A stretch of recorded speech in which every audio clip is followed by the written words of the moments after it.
Good evening, everyone. My name is John Taves, and I'm the event coordinator here at McNally Robinson Booksellers. We're delighted to welcome you all here tonight for a very special panel discussion.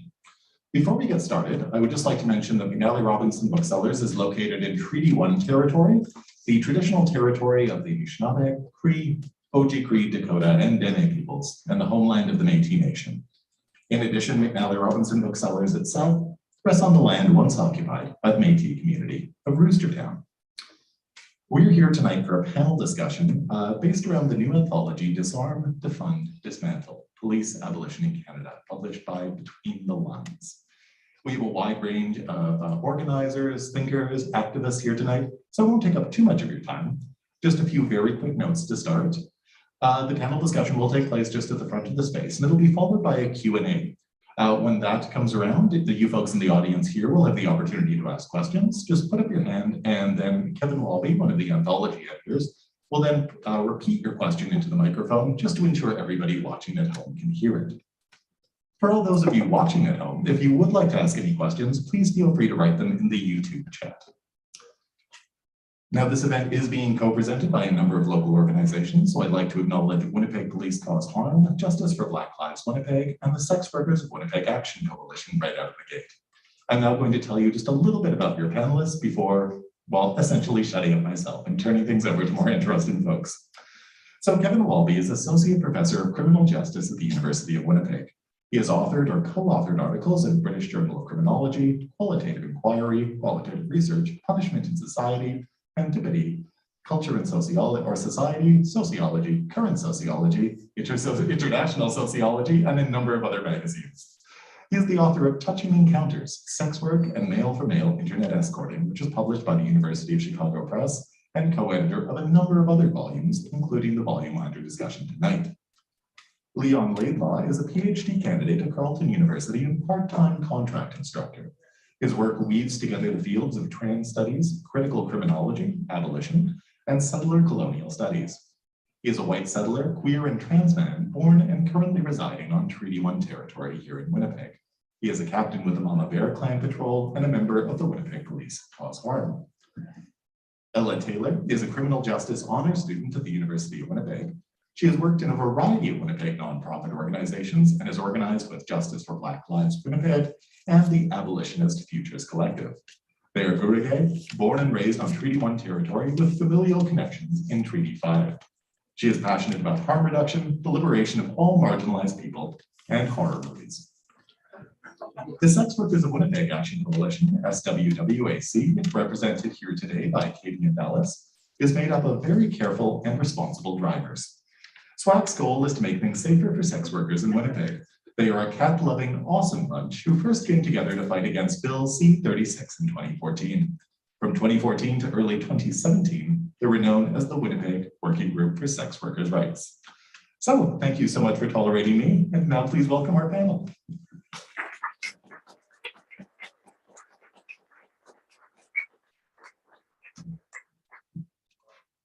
Thanks everyone for being here. I'm Kevin Walby. I'll just say a little bit. I want to give most of the time to the amazing organizers and thinkers over here. I guess I'll just say a little bit about this volume. It really came together and was inspired by, for instance, the amazing and moving events organized by Justice for Black Lives Winnipeg in the summer of 2020 after the police killing of Aisha Hudson, police killing of so many people of color in this city and all around North America. And those were incredible events that summer that I think will live on in a lot of people's hearts and minds for decades to come.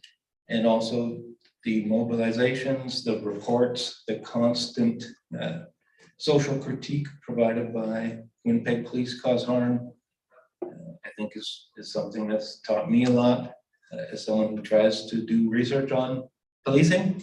So really this volume comes out of all of the amazing work that local organizers have been doing, and I think inspired people all across so-called Canada. I know people from coast to coast to coast who talk about these groups here represented by these organizers. So yeah, I'm really humbled to be up here with all of you.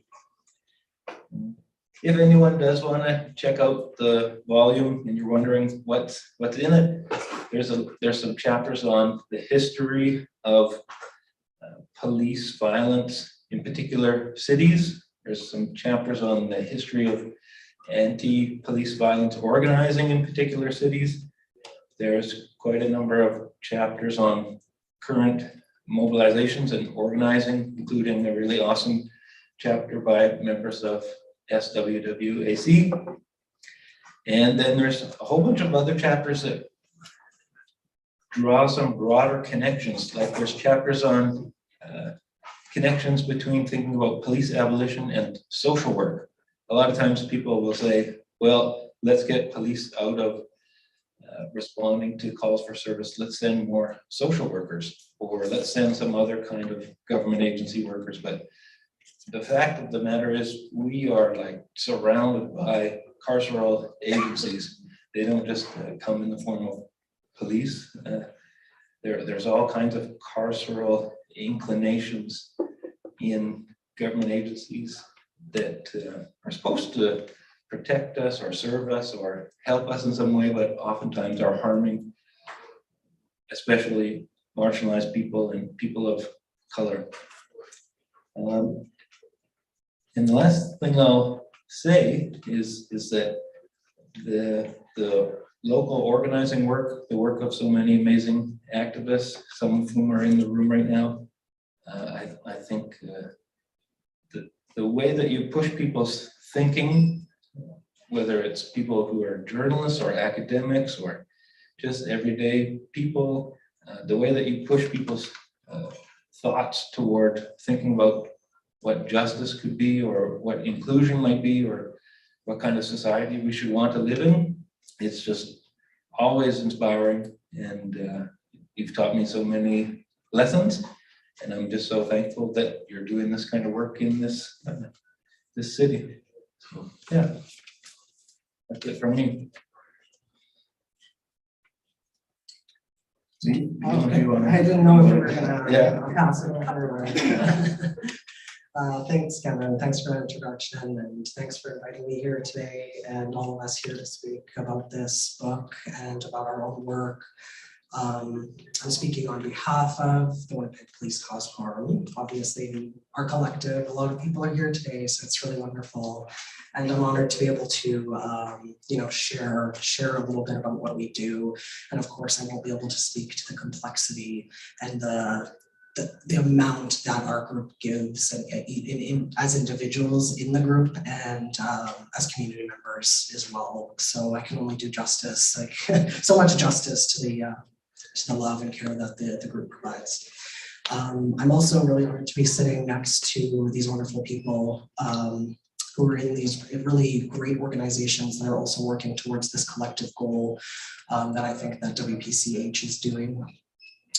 So I think I want to talk a little bit about the values, politics, ethics that drives the group and how we come together as a group, mobilized under the same kind of goal and vision for the world before I get into explaining some of the recent actions that we have done and what we're working on currently.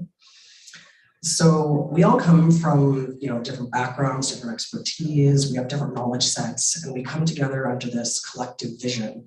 And that collective vision is really for the purposes of creating something new.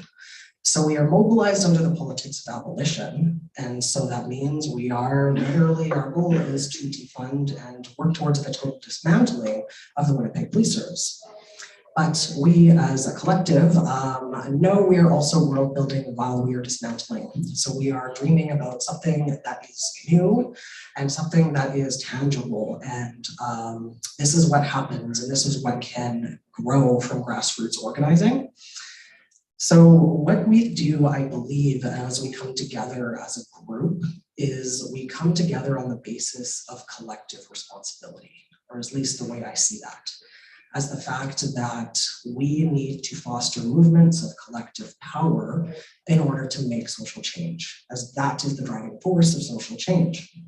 So while we're focused on, dismantling police, we also know that this institution of policing doesn't exist in a vacuum.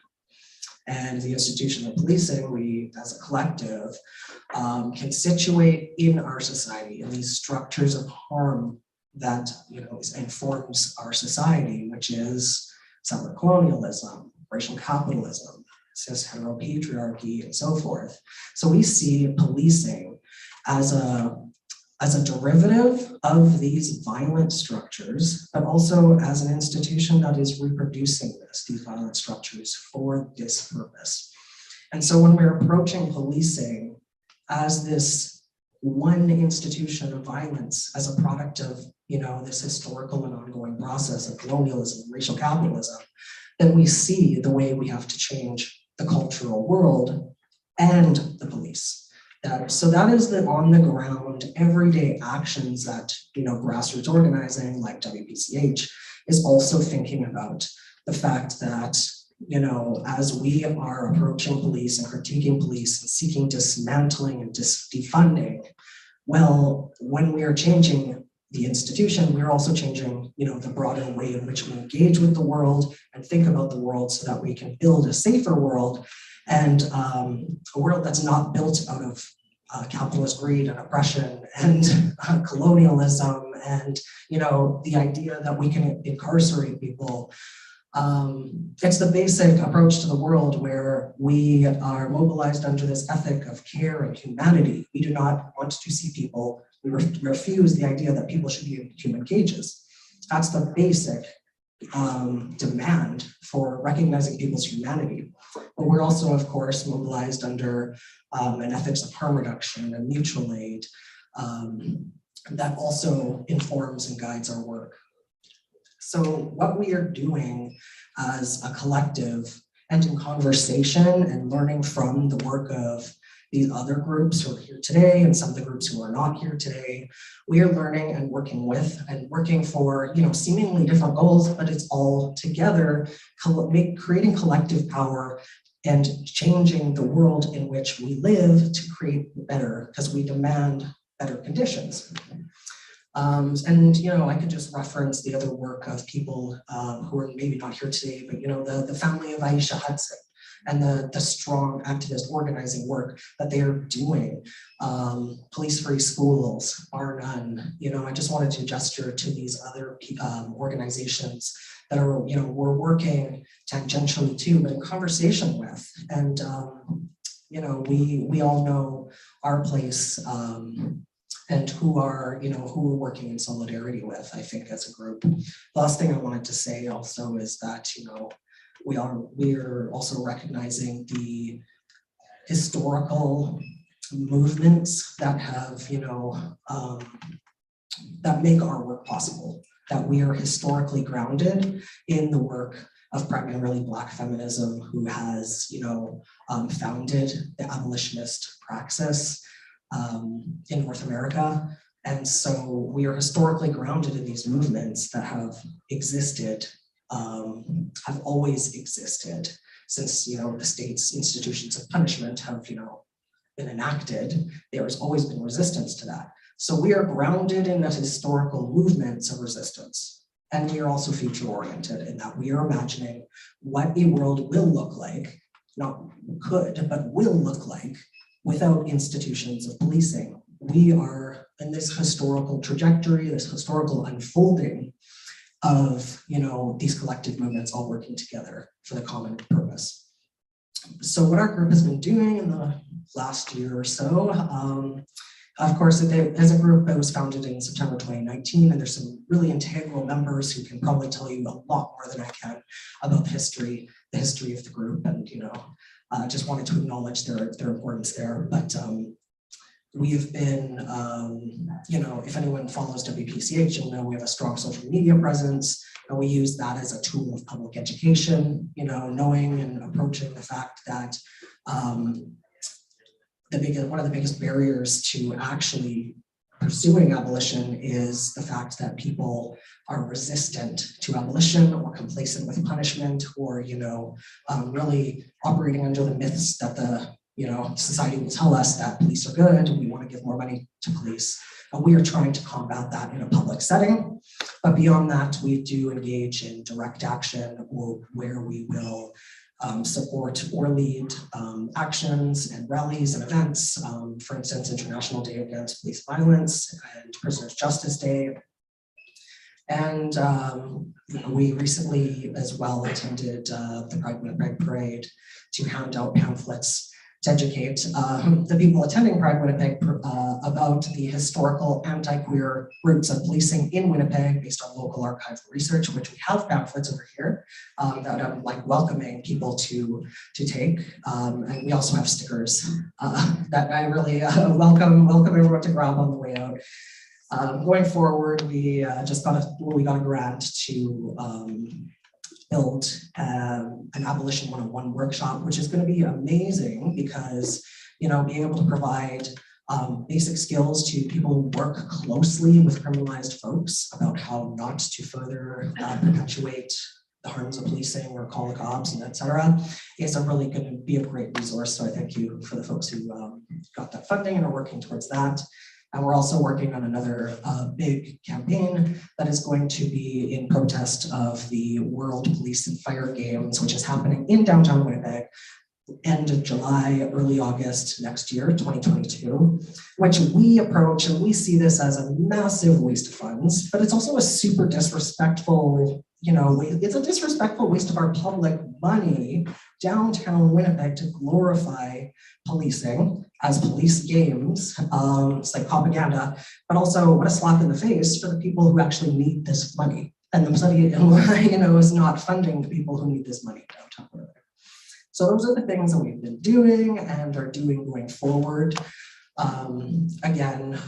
We just see this as working in collaboration with so many wonderful people that we're organizing with, and so that's I think where I will pass it, and I'm going to pass it off to my other wonderful peers here. Hi everyone. I'd like to start off by thanking Dr. Walby and the folks behind the scenes arranging this event for inviting me to be part of it, and also the other panelists who have coincidentally been instrumental in many ways in my own abolitionist learning. It's an honor to be invited, and it's always really invigorating to share space and discussion with other abolitionists and enjoy the comfort of a collective orientation toward not only policing, but harm. Second, I'll situate myself a little bit here by telling you a little bit more about myself and my positionality. So I'm the descendant of both white settlers and African arrivants, and I have familial connections to Treaty 5 territory. I'm Gurage, which is an indigenous tribe to the Horn of Africa, and I was born and raised here in Treaty 1, which is the ancestral and current lands of the Anishinaabe, Mushkegowuk, Anishinaabe, Dakota, and Saulteaux people, and the homeland and birthplace of the Red River Métis Nation.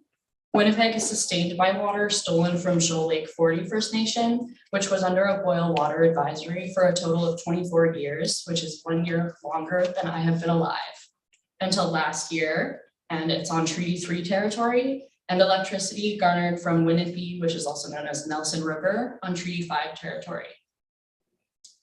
I feel drawn to abolition in my life in so many different ways. Like I'm a student in the criminal justice program at U of W, and I've organized with Justice for Black Lives Winnipeg and the Abolitionist Futures Collective. But I also see the need for abolition through being a young Black person who's had the threat of police being called weaponized against me by racist white people. I see it through being a lesbian and knowing my queer and trans history. I see it through working in a variety of nonprofits in Winnipeg, where I learned the principles of harm reduction and worked with sex workers and unhoused people and met so many people from so many different walks of life. I see it through my Black and Indigenous friends who have had police and the child welfare system weaponized against them their entire lives. And the more that I learned about abolition, the more that I saw the need for it everywhere I turned. So I'm going to say something really unprecedented and controversial and shocking, which is that the COVID-19 pandemic has been really hard. So we're several years in and it's still as much, if not more of a threat as ever. I can understand why people are so impatient to like get back to normal. I don't think this can really be called a silver lining because of the fact that COVID has resulted in so many deaths and there is no silver lining to that. But something really unique and valuable about the situation the pandemic put us in was that it drastically changed people's standards. When those of us privileged enough to have a home were confined to it for so long and asked to adjust to a new way of doing things we had been used to doing one way for a long time, it forced us to take stock of our status quo. In order to notice what was changing, we had to look at what once was, the good, the bad, and the ugly. And especially for those of us who were housed, but I think even for those who were not, years later, as we're being asked to reintegrate back into that same old status quo as though nothing has changed, we are no longer willing to accept much of what we once did.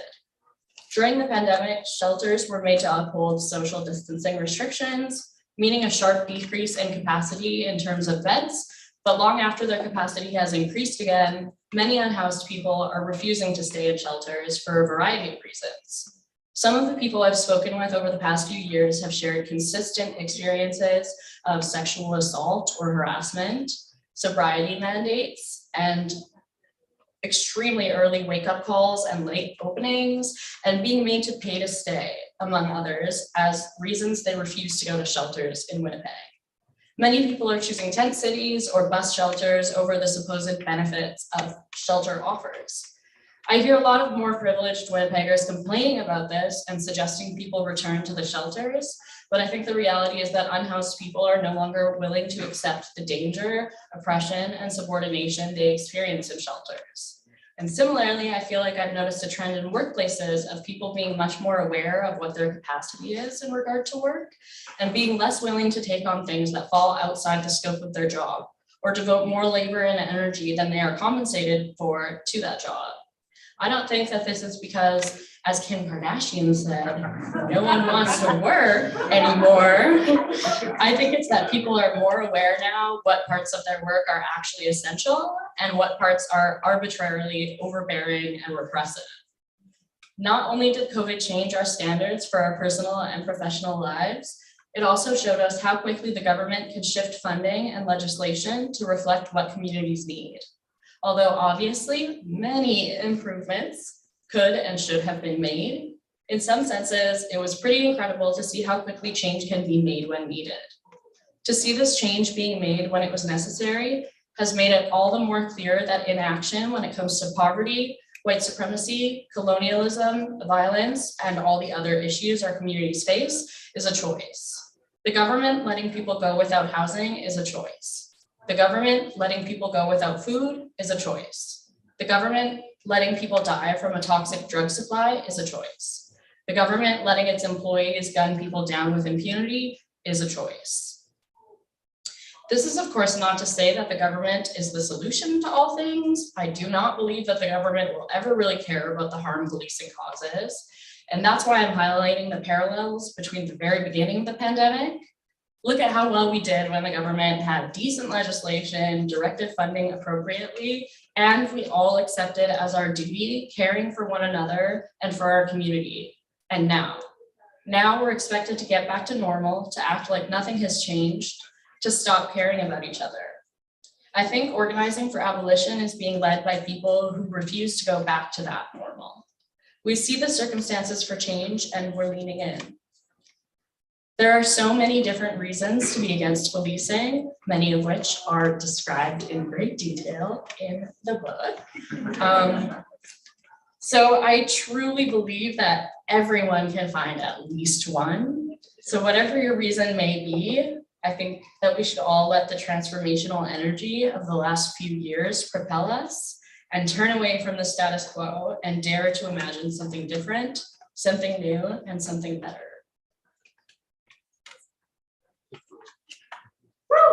Yeah.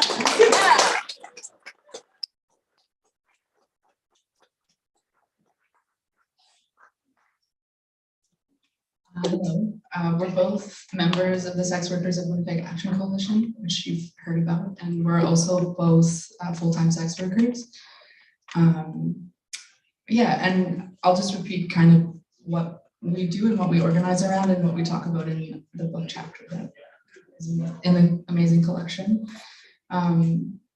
We work to make things safer for all sex workers in Winnipeg, and we actively oppose the criminalization of the selling and purchasing of sex. I just want to thank everyone also really quickly for what they said. I don't think I could say anything more that would like hit on every topic so well. So thank you all. That was amazing. So recently we joined our voices, those calling for defunding of the police, and held an action during the summer of 2020 to take some funds back from the Winnipeg Police Service.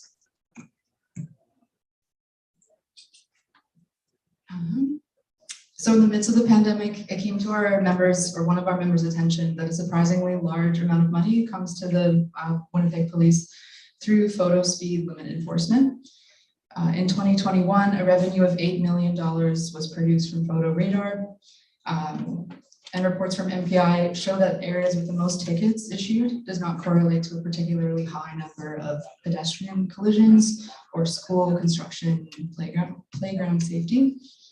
And so this data tells us that some highly photo radar enforced areas are not a push for public safety, but rather a push for revenue that flows directly into the police budget. Yeah. So we reached out to local groups who share our views around the harms of policing, researched which cameras bring in the biggest payday for the police, created some colorful signs, and made the action happen. Sex workers are often considered by society to be one of the causes of unsafe streets and communities. Current laws in Canada prohibit the selling of sex anywhere that is near a school, park, or religious institution. So in the city, that's basically everywhere. This type of criminalization, something that predominantly impacts our BIPOC colleagues, our colleagues working on the street, and our colleagues who use drugs, is justified by the notion that sex workers make communities and streets unsafe. This excludes sex workers from the very communities that they are a part of, while also putting sex workers at risk of police violence. The Just Slow Down action had us framing our own narrative. Who gets to claim to make streets safe? Our posters displayed the words, sex workers for public safety, sex workers for safer streets, cause many honking horns and double takes from passing cars. And people slowed the fuck down.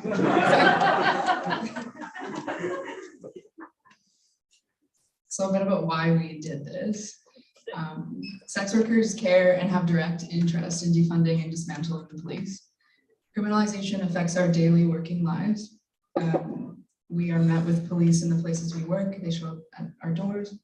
Our clients are arrested, sometimes in large sweeps.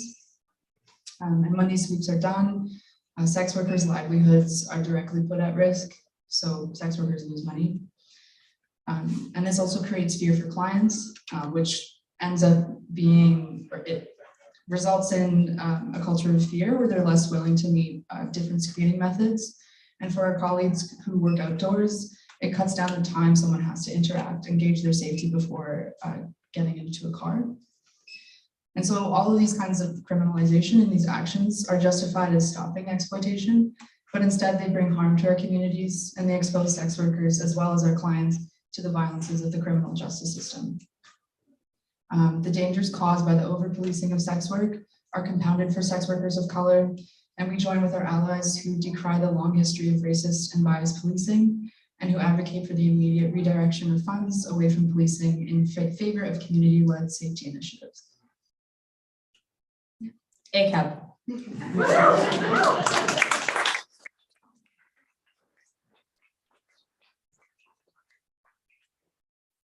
Yeah, well, thanks so much for all of your remarks and all of the work that you do.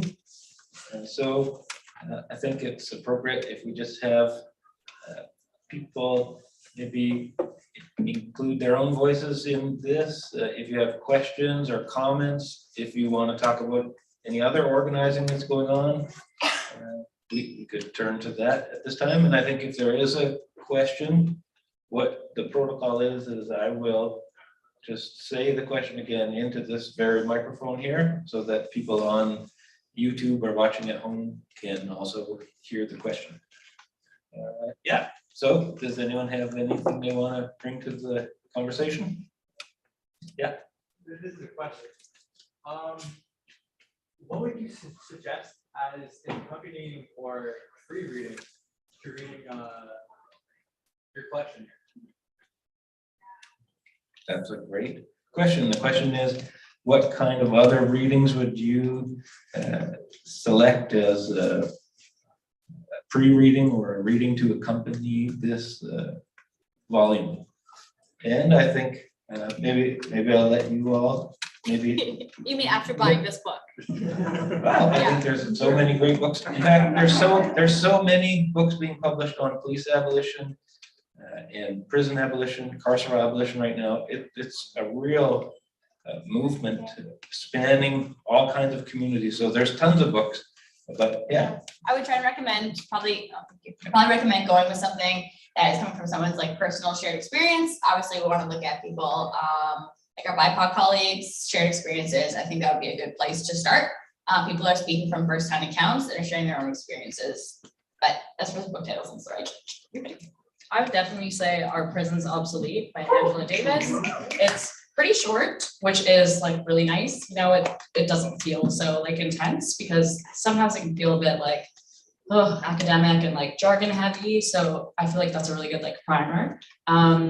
I also would say Policing Black Lives by Robin Maynard. That's like essential. Indigenous Rights by Chelsea Bowell. This I think was an article by, I don't want to say Andrea Smith, maybe. I don't know if that name is correct. And honestly, I don't remember the title either, but it's something along the lines of the 3 pillars of white supremacist cis heteropatriarchy or something like that. Also really good. Yeah. Those ones I'd say for You sure. are right, yes. Great recommendations. And of course, I was going to say Robin Maynard's book as well, because that is so extensive and, you know, such extensive and new research, really, really great. Also Leanne Simpson's work, in a recent book they put out with Robin Maynard, Rehearsals for Living, which is more about the abolitionist dreaming of, you know, what we want in a different world. So that those books also I would recommend. Go ahead.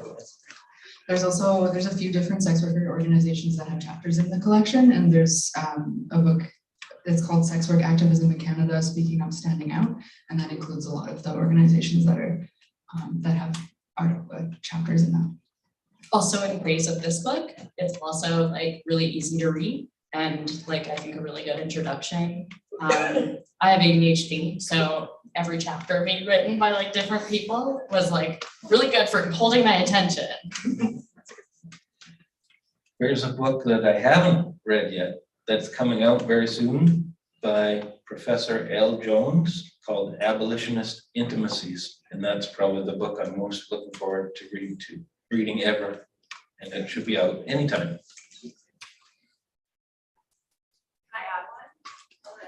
On property by It's like, yeah, it's like super short. Okay. It's great. In case people on the YouTube wanted to know what the comment was, read On Property by Professor Ronaldo Walcott. Yeah, thanks for that question. It's always good to check out other works. Good. How about other questions or comments? Does anyone have any comments or questions for anyone on the panel? Or yeah. Just a quick question, like in your organizing work, like what do you find like the most inspiring? What do you find most challenging in terms of like just like navigating this type of work? I'll repeat the question just for the people on the YouTube. The question is for the organizers on the panel. What do you find most inspiring about the work that you do? And what do you find most challenging about the work that you do? The amazing community that I've been so I could cry, so lucky to be part of. The mutual aid and kindness that I experienced from this group is so, I'm just keep saying so, it's so great and so helpful, and just like people are always ready to stand up and help someone with rent money or food or pet food or a ride somewhere. Like there's always a helping hand. So just that push that you see, like you look around and people are so willing to help with mutual aid, and that makes me so happy. And then the hardest thing would be wellness checks and then dealing with police while I'm working, because I find it very scary and intimidating, especially when I'm wearing my work clothes, which is sometimes not a lot. And I don't have a time to change while they're interrogating me.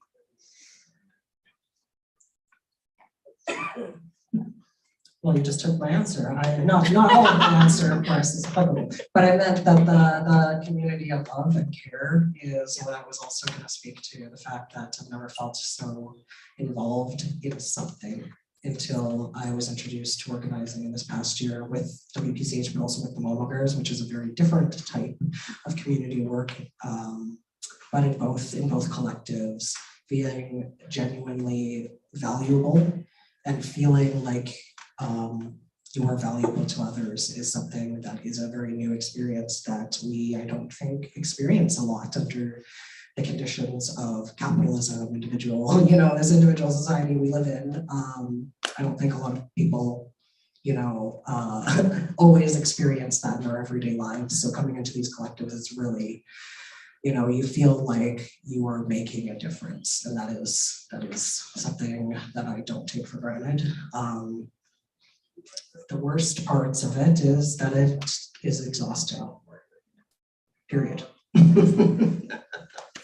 I think the best and worst parts of it are kind of one and the same for me, which is that since abolition is about like truly dismantling policing and prisons and courts, sometimes it feels like you just don't know what to do, because like we genuinely don't have a conception of what like a police-free world would look like. So it's sometimes difficult to like even think about what it will look like and what our relationships will look like and how we'll treat each other in that world. And I think that's why people are resistant to it, because it feels scary, because they're just like, I can't even imagine that world. But that's also what's so powerful and beautiful about it, is that like most of the things that are so difficult about living in this world are in some way related to policing and the oppression that entails. And that's what's so freeing about thinking about a world without policing, is that, there's so many different possibilities, and we don't have to limit ourselves to what has already been tried in the past. We can just truly like go anywhere.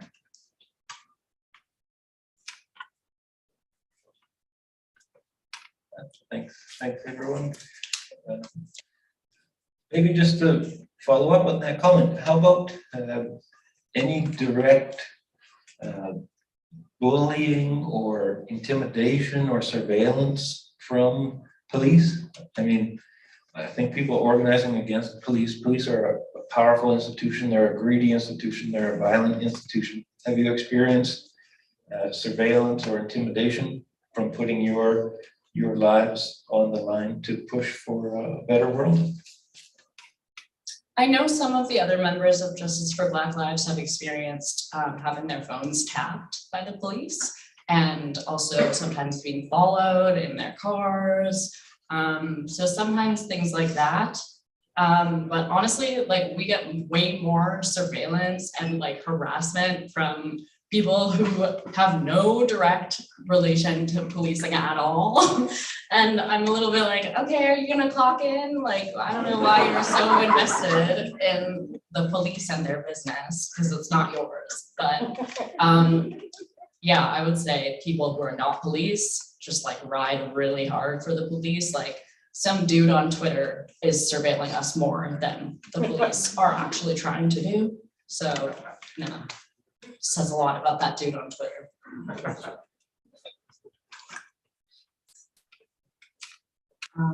I think about, we have a project that's investigating John School in Winnipeg, and it's a When I was talking about the client sweeps, these are where people have an option to go to be re-educated as to why buying sex is so exploitative. And it's a really awful program that's partnered with the Salvation Army and the Winnipeg Police. And we've tried to get data and like numbers from these programs, and the police have been very resistant to like giving that information, even though it is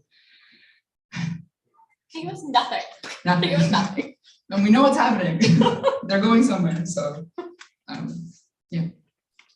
Another great money making scam is job school. It's like $800 a pop for them. Yeah. And it goes to Salvation Armies and police. So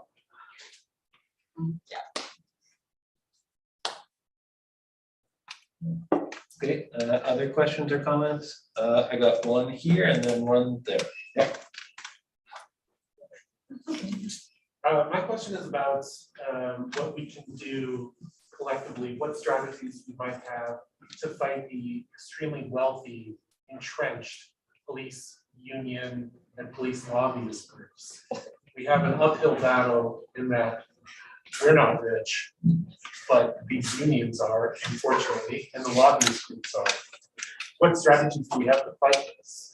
The fact that they have such power over advertisement. So the question is, if we're trying to resist police, dismantle police, how do we contest the immensely powerful and rich unions of police and also the lobby groups that support police, that maybe take out billboards, get involved in political campaigns against certain politicians? How do we contest the power of the police union and the police lobby? I'm going to defer this question to the book.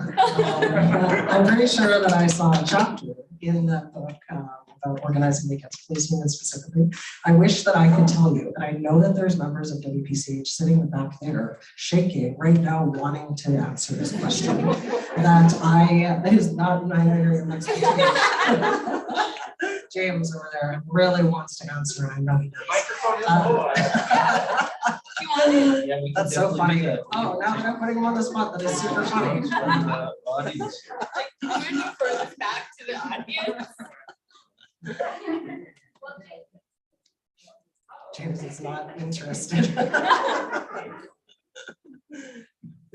Yeah, I mean, I don't have like a definitive answer, but I think like what we try to do a lot of the time is to raise consciousness around the police budget, especially, which is $320 million in 2022, although they're gonna like overspend and expect the city to cough up another $10 million on top of that.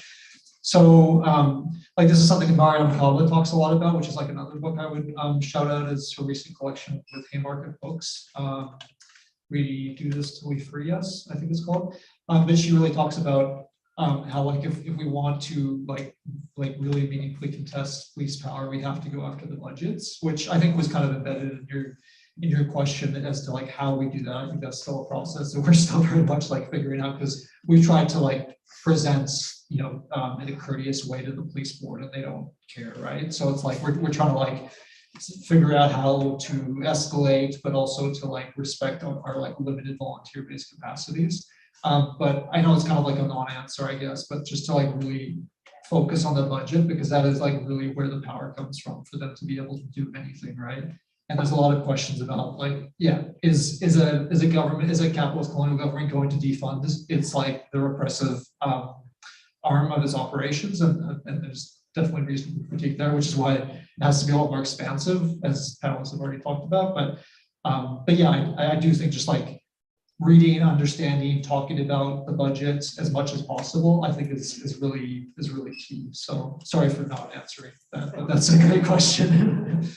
Well, this is all information I got from the chapter in the book about police in unions. But I was horrified to discover, as a former, maybe still current QP member, that QP has police as part of the union. I believe it's RCMP who they went to the Supreme Court or something, fighting to be able to unionize. So now there's a bunch of telecom employees of the RCMP who are now part of QP. But there are a lot of members, especially Indigenous and Black QP members, who have brought forward motions to vote on having police in their unions. So if you are part of the union, find out if there are police in your union and vote to get them out.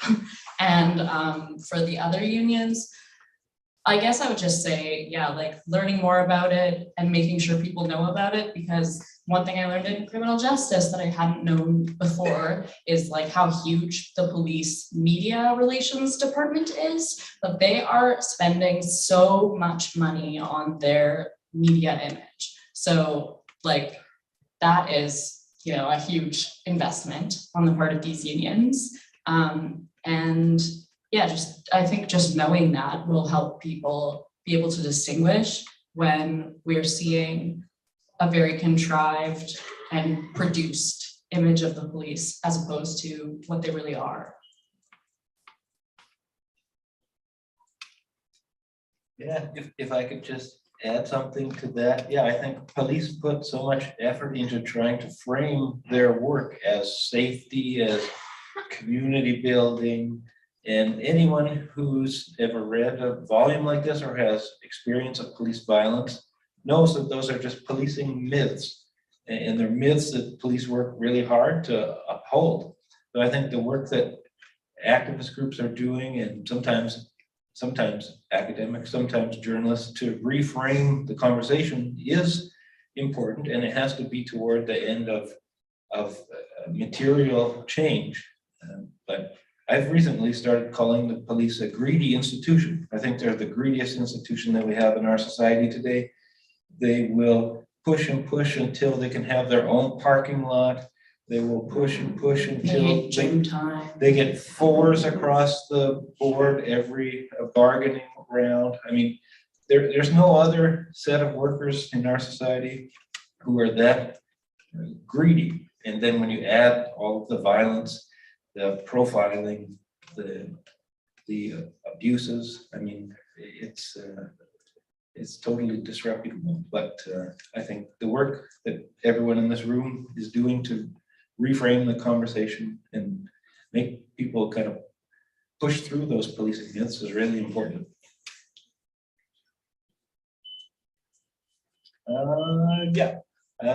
We had one comment here, and then I'll just okay. I was just going to say that you can see by watching the election campaign that is going on, the strength of the movement that you all represent.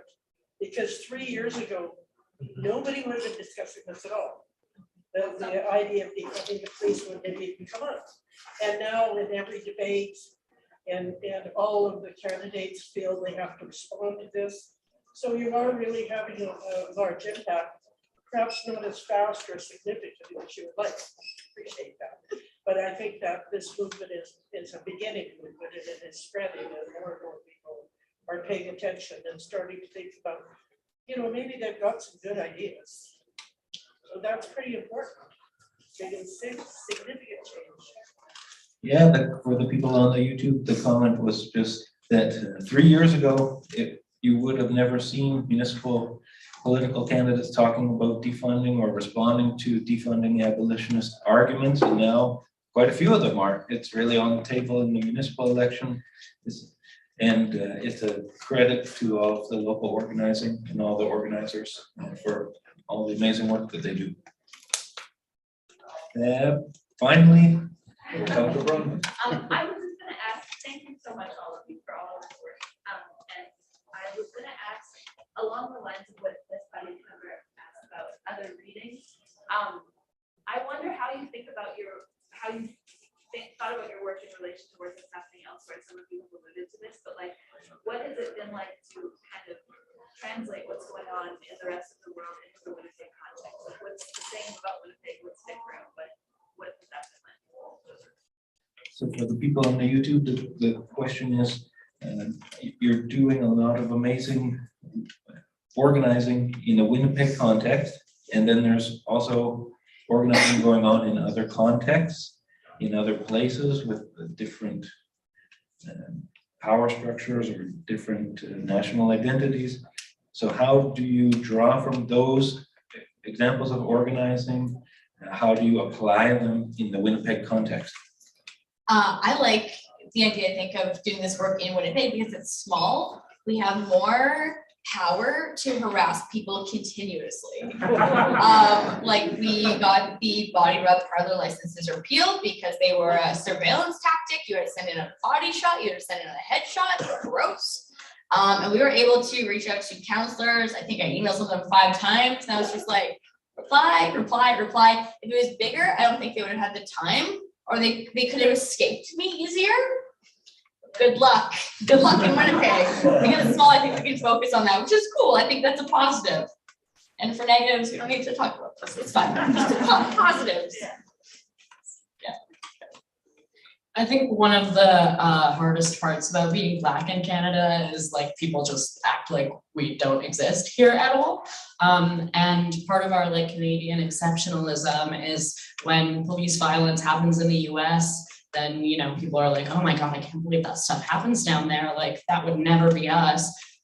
Because first of all, they don't even think Black people live here. And second of all, they think that we're somehow like smarter or more evolved or more moral than people in the US, which is so funny because like the reason that we know that police violence is happening there and the reason that we know that there's racism there is because of the work of activists there.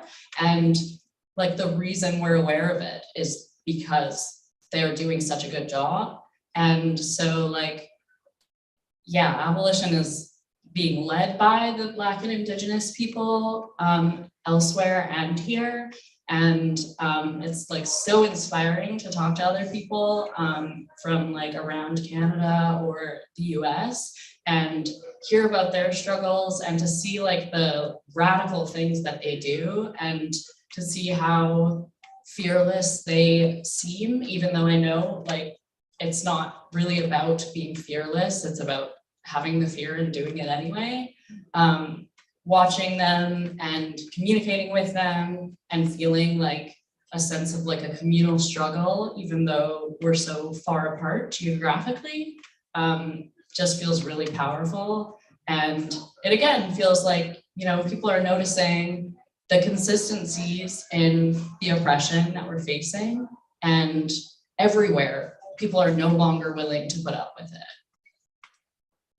That's great. I mean, I can only add so much to these points. And what I think of when I think about Winnipeg is its context in history. And I think of the books that I've read about the context of history of the making of Winnipeg, The Northwest is Our Mother, which predates a discussion of the Northwest resistance. It goes back and it traces the historical and cultural context of the Métis on this land, on Métis homeland, and how the colonial government continued to commit acts of genocide and displacement to the Métis. And we can situate ourselves here and now on this land, and especially as you know, we're talking here today, right before Orange Shirt Day tomorrow, which has been renamed to National Truth and Reconciliation Day. So we're thinking about that as, you know, what we are doing in our actions here and now, but also the wonderful books like Owen Tave's Stolen City, the racial capitalism and the making of Winnipeg. And I reference these 2 books as like foundational books into my learning of where I am on this land and why the conditions are this way. Why are so many Indigenous peoples on the streets? Why are they living in tents? Why is the government, you know, again and again and again letting people die every winter homeless? You know, and we can see this in a historical trajectory as a logic of elimination, but this is intentional. This is intentional, and this is how we have gotten to these conditions today. And we have to, you know, we have the knowledge of this now, and you know, being able to share this is really important. But being able to act on it is another thing. And then, so what I do and approach, you know, my work is as a white person, a white settler on this land, is trying to work in solidarity with Indigenous struggles for freedom. And I think, when I was living in Ottawa for 6 years, I came back to Winnipeg. I was in grad school, I came back to Winnipeg, and I just really wanted to get involved in something last year, and I found the Mama Bears, and that was a community of like pure and utter love, and I feel like I can practice solidarity as a settler with the Mama Bears, and it just a completely new experience of enacting change in a meaningful way. Thanks.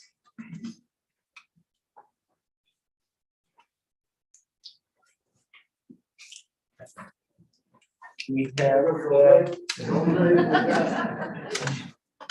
have a couple comments on the live chat that we'll take, and then we'll take a couple more in the back. I'll go to a live chat question here. I can't. Maybe I'll take it from the floor actually. Yeah, go ahead. Hi, I have a few questions. Just one really. What are some abolitionist visions of dealing with incidents of interpersonal violence? We know the police don't stop those, but is there an abolitionist vision of how to deal with them that's better than what we have now?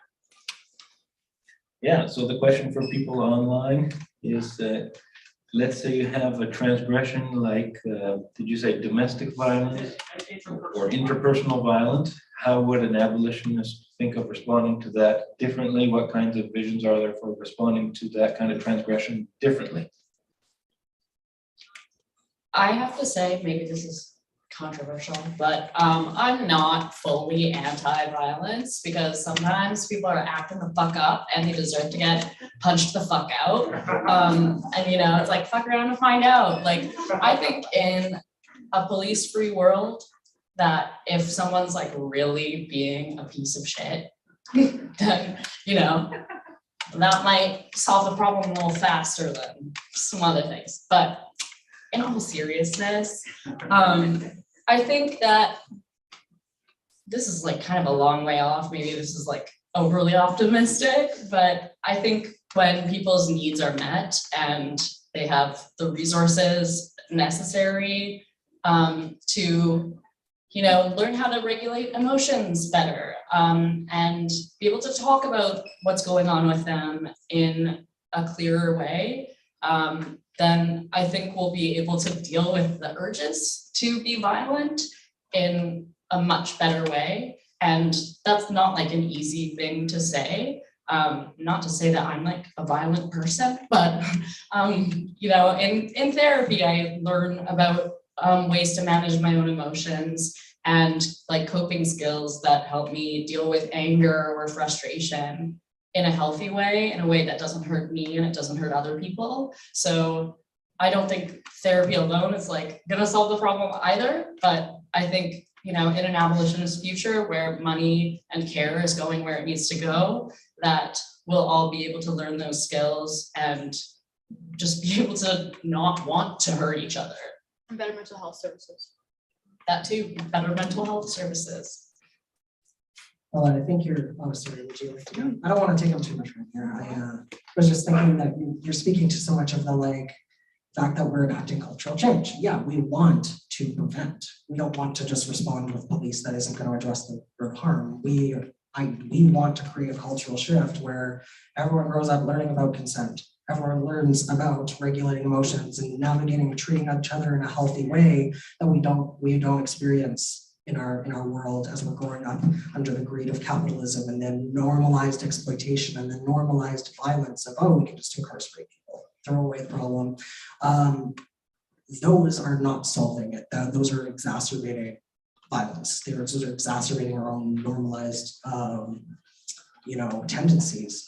And I think that, in answer to your question of what people do, people are already doing abolitionist solutions. Anytime you have a conflict with someone and you're not calling the cops, any kind of interpersonal communication and conflict resolution you have with people, you can enact those same strategies in different modes of violence. And I think it also shows that when there are such low reporting rates for violent offenses and for, sexual violence. It's a very, that speaks to like the problems of the system in general, but there's such a low reporting rate because also it's people who know each other. People who are violent to each other know each other, and a lot of times you love each other and have a complicated relationship with each other. And if we start thinking about everybody as someone who is a human being you have a relationship with, and you don't want to see them in a violent condition, you don't want to see them put in prison, that is probably how we should approach other people, under the presumption that we're just not going to dispose of them, that somehow we're going to have to work through something. You want to hold someone accountable, and you will, and sometimes, we will advocate for like communities to do that. Survivors shouldn't be like the person having to have the responsibility to do that. It is, a community collaborative effort to hold people accountable. And we, as collectives as well, should be seeing and identifying violent habits in our own relationships, in our own communities. And we can say like to other men, stop, you're acting abusive, stop, you are doing this, you're perpetuating sexism, you're perpetuating these harmful behaviors. And this is what we have to be doing to really solve the problem. That's so, I didn't even think of that we already are doing that. I was like, oh my God, like when we talk things out, or like we maybe leave the house, or like we already are doing these things. I was like, oh, look at that, that's so cool. I just briefly wanted, in a sex work specific context, and this is not just what is happening in Winnipeg, but there's many cities and places that are doing this, but SWAC operates a bad date list. So it's a way, because not only sex workers don't feel like they can go to the police because of gaslighting or whatever, or further violence, or maybe the police are the perpetrators of that violence they experience. It's a way to report about a client or like some kind of violence, whatever that may be, even like time wasting. And it's shared within community. So it's a way that it's not going to the police, it's not operated by the police, but it still keeps, the idea is that it's hopefully will keep sex workers safe, and we keep each other safe.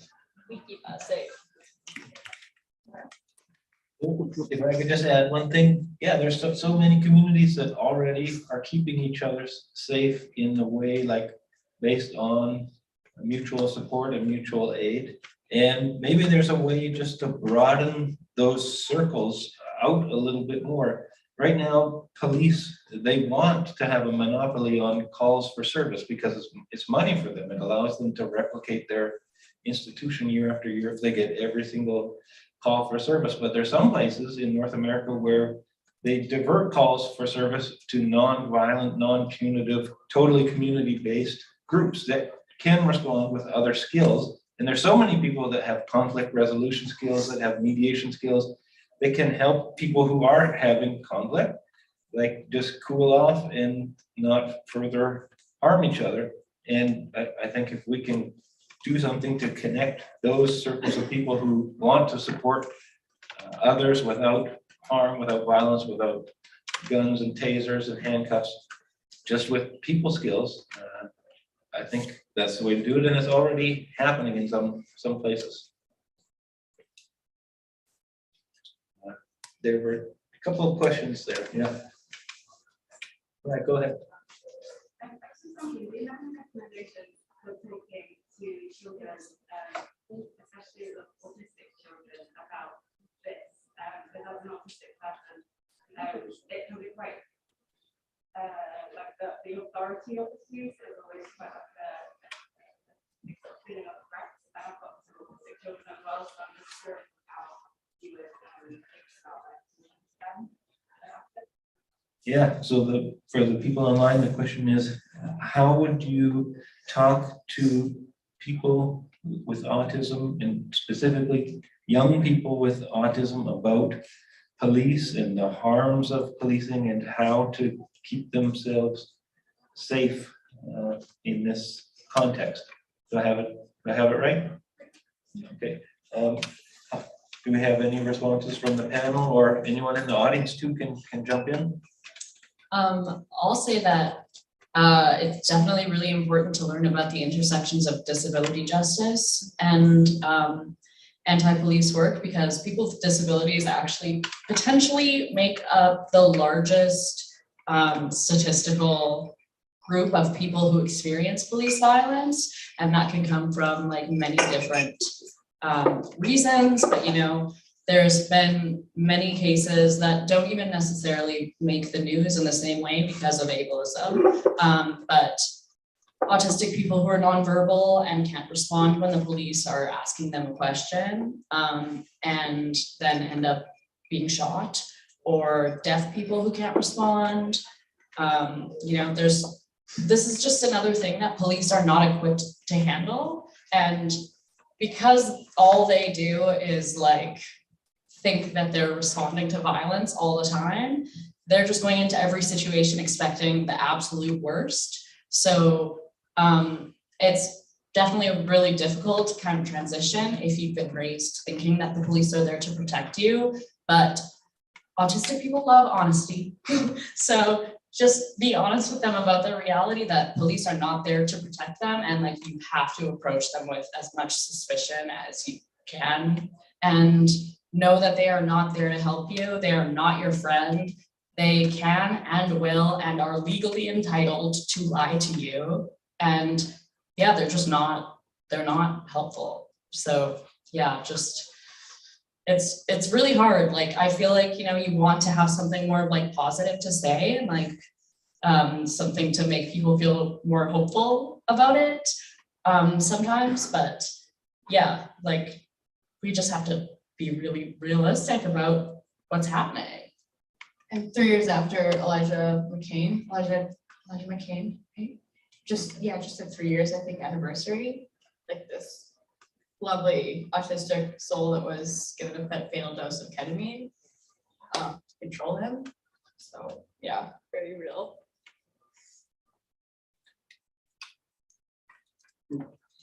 Bronwyn, were you gonna respond to I was that? gonna respond to that. Bronwyn, for people online, has done some organizing and work around alternatives to calling the police.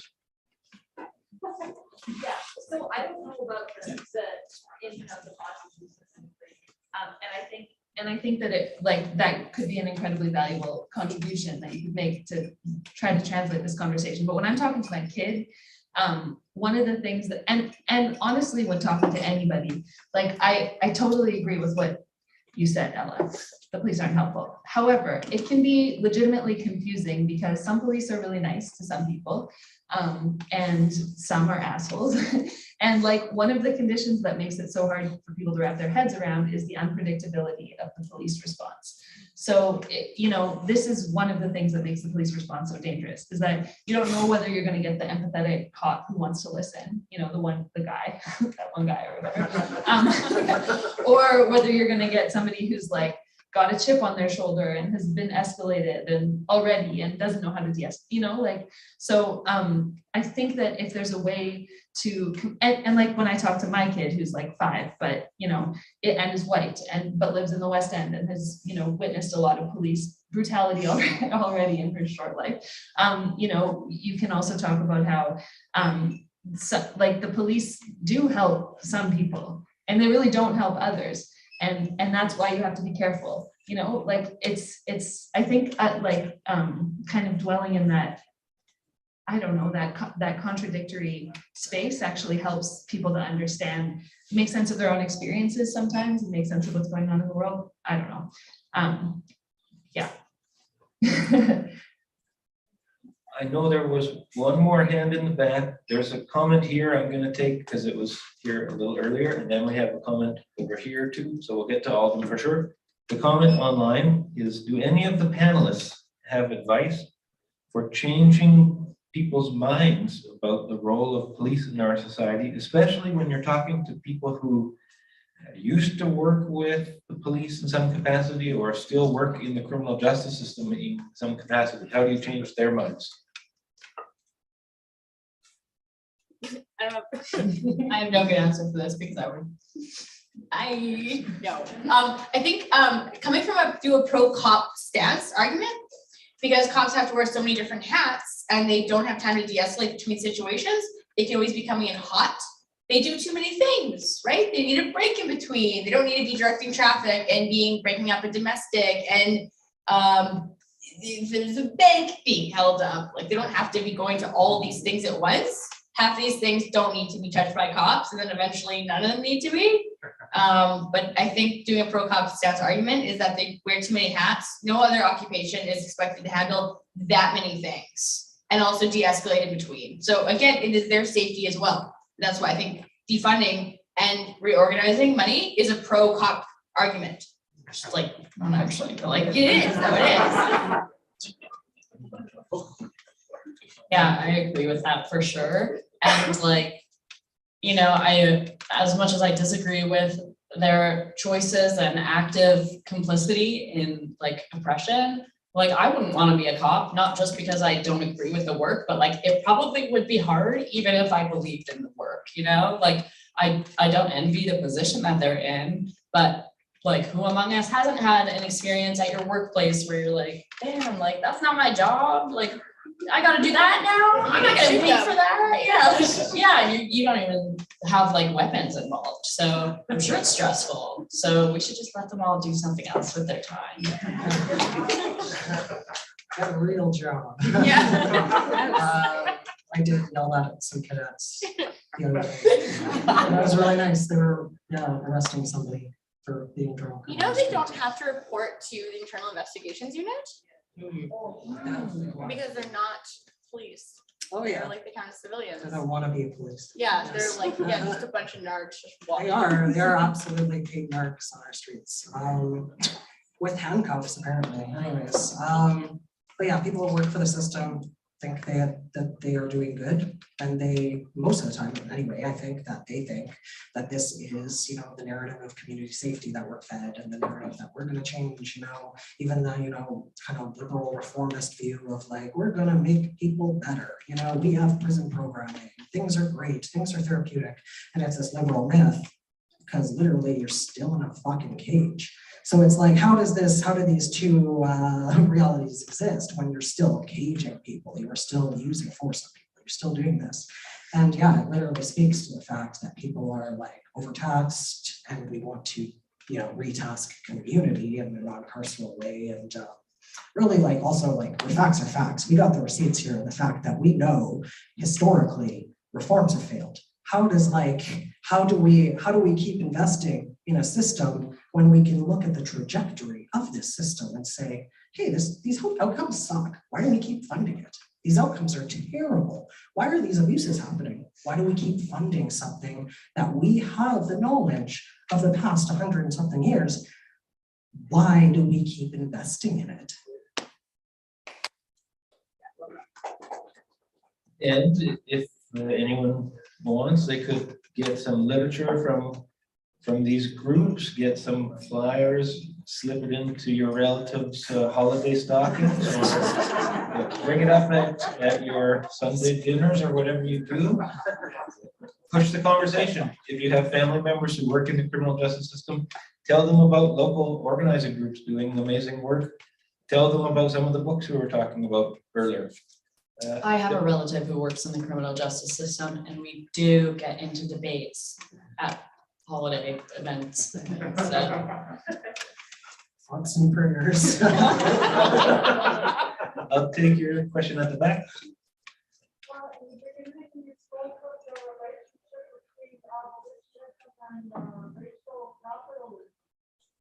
Can you offer some examples, people in places here in North Carolina, how that's being addressed?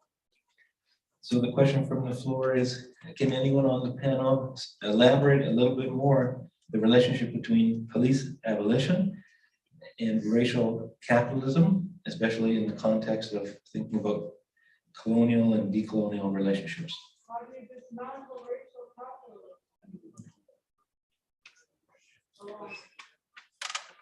I think that abolishing the police is one of the main ways that we can address racial capitalism, because they are so central in oppression. And like the police in Canada, the Northwest Mounted Police, which were the precursor to the RCMP, were created with the express intent of colonizing and settling Canada. So their original and current purpose was to clear Indigenous peoples away from where they were and then restrict them onto reserve land. And in the US, policing came out of like runaway enslaved people patrols. So the point of policing has always been to protect white property over racialized people and to move racialized people away and to punish us for just existing. So it's really central to like addressing white supremacy that we abolish the police and the entire penal system, because it's just a new form of enslavement that's evolving from what it used to be. And there actually were no prisons in the US prior to the time that slavery was abolished. And that's not a coincidence at all. And there also was a huge boom in the prison population when asylums stopped being a thing. So, you know, you just have to look at all the people that the mainstream doesn't want visible and doesn't want present and doesn't want having any power. Those are the people that are being criminalized. And yeah, so supporting those people, we have to address abolition and the money that is going towards policing and prisons, that can all be used to, you know, like buy reparations, give money to the people who have been like systemically so marginalized throughout the years. And I think one of the things that people really struggle to understand about whiteness is like generational wealth that white people have or have access to. And it doesn't necessarily mean that your family is wealthy and that, you know, you've always had money, but like Haiti had to buy back their freedom from France, and they paid what would be the equivalent of like $81 billion to France in order to purchase their freedom from enslavement. So Haiti as a country is like a third world country and is poor because they fought back against enslavement. So there's just such a long history of racial capitalism, and people don't even know about it, you know? So learning about it and talking about it is just, I guess, what we're trying to do and keep doing. Let me make one point. You know, it's a fun game to play if you like take the names of like libraries and like buildings. So like Alloway, for example, or like the man that built the LaSalle Hotel. And then you do some like research and find out how they got all their money. It's all like taken back land during the Red River Rebellion. The man that built the LaSalle Hotel during Winnipeg's red light district in 1909 and 1910 purchased all the land, sold it back to sex workers at 4 times the cost. So it was made on our backs too. Like, it's so funny. And Alloway was a soldier that came back from war, took a bunch of land back, and now like has like libraries named after him. Like, what? It's a really fun game to play. If you look get really upset, I would recommend it. 10 out of 10.